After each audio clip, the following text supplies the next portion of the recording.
দেশজুড়ে কোটা বিরোধী অবরোধ কর্মসূচি আদালতে নয় নির্বাহীভাবে মীমাংসা দাবি শিক্ষার্থীদের। হাইকোর্টের রায় আপিল বিভাগে স্থগিত। প্রধানমন্ত্রী শেখ হাসিনার সঙ্গে চীনের প্রধানমন্ত্রী লি কিয়াংয়ের বৈঠক। ঢাকা বেইজিং এর মধ্যে 21টি চুক্তি ও 7টি ঘোষণাপত্র সই। দেখছিলেন সংবাদ শিরোনাম, এবারে বিস্তারিত খবর। সরকারি চাকরিতে কোটা সংস্কারের দাবিতে সারা দেশে সকাল সন্ধ্যা অবরোধ কর্মসূচি পালন করছে আন্দোলনরত শিক্ষার্থীরা। অবরোধ কর্মসূচির খবর সংগ্রহে শাহবাগে রয়েছেন সিনিয়র রিপোর্টার দীপন দেওয়ান, সরাসরি যুক্ত চিতার সঙ্গে। দীপন, শিক্ষার্থীদের অবরোধ কর্মসূচির সর্বশেষ পরিস্থিতি কি দেখছেন? সুমি, এই মুহূর্তে শাহবাগে বাংলা ব্লকেট চলছে। মূলত ঢাকা বিশ্ববিদ্যালয়ের কেন্দ্রীয় পাবলিক লাইব্রেরির সামনে থেকে তারা এই মিছিল নিয়ে শাহবাগ এসেছেন এবং শাহবাগে যাদের অবস্থান করার কথা তারা শাহবাগে অবস্থান করছেন। এখান থেকে একটি অংশ তারা বাংলা মোটরে চলে গেছেন এবং এইভাবেই তারা ঢাকা শহরের যে বিভিন্ন পয়েন্টগুলো আছে সেই পয়েন্টগুলোতে তারা অবস্থান নিয়ে বাংলা ব্লকেট তারা আজকে কর্মসূচি পালন করছেন। আমরা একটু দুই একজনের সাথে একটু কথা বলবো, আজকে যারা এই আন্দোলনে আজকে শাহবাগে আছেন আমরা একটু কথা বলবো যে এই যে আপনারা যে আজকে শাহবাগে এসেছেন, আপনারা আসলে দাবি কি করছেন? আমাদের একটাই দাবি, কোটা প্রথা সংস্কার চাই। এটা সম্পূর্ণ বৈষম্য সাধারণ শিক্ষার্থীর জন্য। আজকে তো হাইকোর্টের একটি শুনানিও আছে, আপনারা কি সেটির উপরে নির্ভর করছেন নাকি নির্বাহী একটি আদেশের দিকে আপনারা? আমরা নির্বাহী দিকে দিতে এসেছি। এই যে 18 সালে যেটা হইল সেটা হচ্ছে এতদিনে আবার বাতিল হয়ে যাচ্ছে, যে কারণে আমরা যাচ্ছি একটা স্থায়ী একটা ডিসিশন আসুক। এই জন্য শুনছিলেন যে তারা আসলে আগের মতো কোনো ধরনের ভুল ভ্রান্তিতে থাকতে চান না, তাদের যেই দাবি তারা সেটি একেবারে স্থায়ী একটি সমাধান চান এবং এই কারণে তারা নির্বাহী যেই আদেশ সেই নির্বাহী আদেশের পরে তারা আসলে মূলত থামতে চাচ্ছেন। আমাদের সাথে এই মুহূর্তে হাসনাত আব্দুল্লাহ আছেন, সমন্বয়ক। আমরা একটু জানতে চাই যে হাইকোর্টের আজকে একটি শুনানি চলছে, তারপর আপনারা নির্বাহী আদেশের উপর নির্ভর করছেন? কারণ এই সমস্যাটি স্থায়ী সমাধান একমাত্র নির্বাহী বিভাগ করতে পারবেন। কারণ হাইকোর্ট যদি আজকে স্টে দিয়ে দেয়, সেটাকে আবার কোনো সংক্ষুব্ধ কর্তৃপক্ষ যদি আবার যায়, সেটাকে আবার এটাকে বাতিল করে দিতে পারে। সুতরাং আমরা এই সমস্যার স্থায়ী সমাধান চাই। এই সমস্যার স্থায়ী সমাধান শুধুমাত্র নির্বাহী বিভাগের হাতে রয়েছে।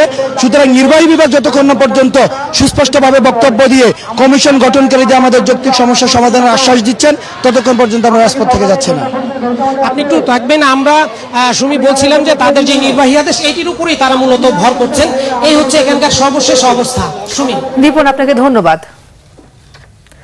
কোটা বাতিলের সিদ্ধান্ত অবৈধ ঘোষণা করে হাইকোর্টের রায়ের বিরুদ্ধে আবেদনের উপর আপিল বিভাগের শুনানির সংবাদ সংগ্রহে হাইকোর্টে আছেন সহকর্মী সৈকত সাদিক, সরাসরি যুক্ত হচ্ছি তার সাথে। সৈকত, আপিল বিভাগের শুনানি তো শুরু হয়েছে, এ বিষয়ে সর্বশেষ কি তথ্য আছে আপনার কাছে? আপিল বিভাগে যে বেলা 11:30টায় আদেশ দেওয়ার কথা ছিল এই কোটা বাতিলের যে রায় পুনর্বহাল করে হাইকোর্ট যে আদেশ দিয়েছিল তার বিরুদ্ধে কিন্তু আইনজীবী শিক্ষার্থী যে আবেদন করেছিল সেটার কিন্তু একটা আদেশ হয়েছে। প্রধান বিচারপতি উনি জানিয়েছেন যে হাইকোর্টের যে রায়টা দিয়েছিল কোটা পুনর্বহাল সেটা কিন্তু স্থিতাবস্থায় রাখার জন্য বলা হয়েছে 1 মাসের জন্য। এবং তিনি কিন্তু খুব উদ্বেগ প্রকাশ করেছে। তিনি বলেছেন যে এই যে শিক্ষার্থীরা যে আন্দোলন করছে এটা কোন যুক্তিতে আন্দোলন করছে, যেহেতু হাইকোর্ট একটা অর্ডার দিয়েছে সেই অর্ডারের প্রেক্ষিতেই তো তারা আন্দোলনের সেটা যাতে বাড়ি ফিরে যায় তাদের বোঝানো দরকার, এটা একটা সমাধান হওয়া দরকার। আসলে কে এটাকে সমাধান করবে এবং তিনি বলেছেন যে হাইকোর্টের অর্ডার বিরুদ্ধে কিন্তু আপিলেই কিন্তু বা সর্বোচ্চ আদালতে কিন্তু সমাধান হবে, এটা কিন্তু আন্দোলন করে সমাধান হবে না। এই জন্য তিনি কিন্তু আজকে এই অর্ডারটা দিলে এবং তিনি বলেছেন যে প্রত্যেক বিশ্ববিদ্যালয়ের প্রক্টর তারা যেন এই বিষয়টি নজর রাখেন। আমি কিন্তু এই মুহূর্তে আইনজীবী যিনি আছেন তার ওইখানে কিন্তু আমাদের মাইক্রোফোনটা দিয়ে দিচ্ছে এবং তার মুখে থেকে যেন বলতে দেখছেন দর্শকদের উনি কথা বলছেন সেই বিষয়টাই। এই পরিস্থিতি উদ্ভূত পরিস্থিতি বিবেচনায় যে বিশ্ববিদ্যালয়ের শান্তিপূর্ণ পরিবেশ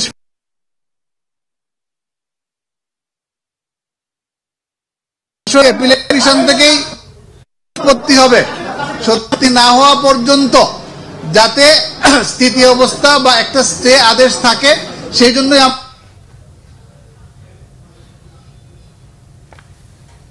মাননীয় গতকালকে আজকে ফুল কোর্টের মাননীয় বিচার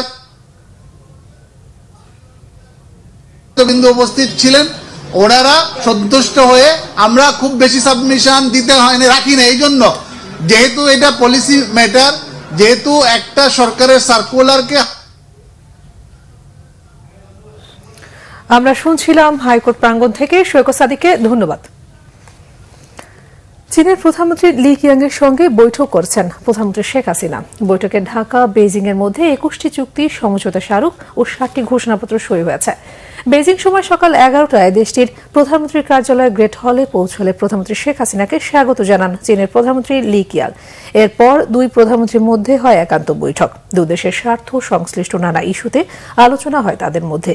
দুই নেতার উপস্থিতিতে দুই দেশের মধ্যে কয়েকটি চুক্তি ও সমঝোতা স্মারক সই হয়েছে। এদিকে বেইজিং সফর সংক্ষিপ্ত করে আজ রাতেই প্রধানমন্ত্রী শেখ হাসিনা দেশে ফিরবেন বলে জানিয়েছেন পররাষ্ট্রমন্ত্রী ডক্টর হাসান মাহমুদ। তিনি জানান, কাল 11 জুলাই সকালের বদলে আজ রাতে ঢাকার উদ্দেশ্যে রওনা হবেন প্রধানমন্ত্রী। মার্কিন প্রেসিডেন্ট নির্বাচনে প্রার্থী হতে সক্ষম নেতা বাছাই করতে গিয়ে ডেমোক্রেটিক দল দ্বিধাদ্বন্দ্বে পড়েছে বলে কটাক্ষ করেছেন রিপাবলিকান প্রার্থী ডোনাল্ড ট্রাম্প। প্রার্থী হিসেবে প্রেসিডেন্ট জো বাইডেনের শারীরিক সক্ষমতা নিয়ে আবারও সাফাই দিয়েছে হোয়াইট হাউস।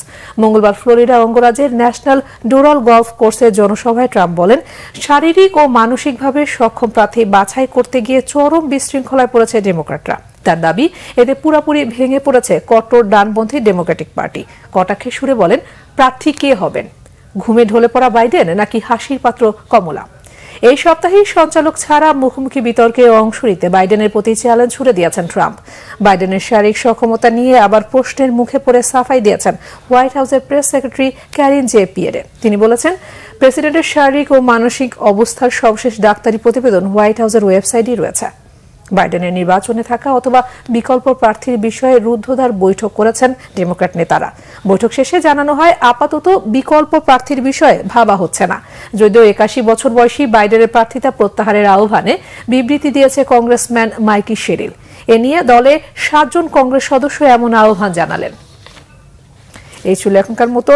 পরের সংবাদ দুপুর 2টায়। এর আগে একটা রয়েছে নিউজ টপ 10, দেখার আমন্ত্রণ রইল।